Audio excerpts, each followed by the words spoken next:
Good day mga kapaps, ambak sa aking YouTube channel. May bibigay lang ako sa inyo konting information. Siya nga pala mga kapaps, bumili kasi ako ng dashboard cover. Ito, ayan yung dashboard cover ko para sa Avanza.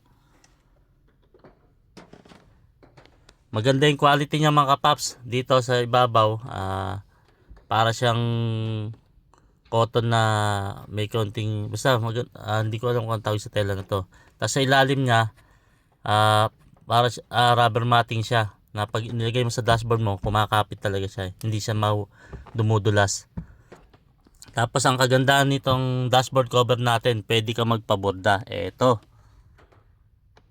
ayan, nakita niyo mga kapaps, pwede ka magpaborda kahit anong gusto mo, family name nyo or Bible verse, kahit ano pwede sa kanila. Ayan, pakita ko ulit sa inyo.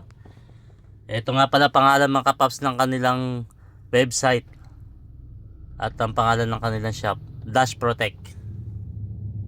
Yan, thank you Dash Protect. Maganda yung pinagawa ko sa inyong dashboard cover.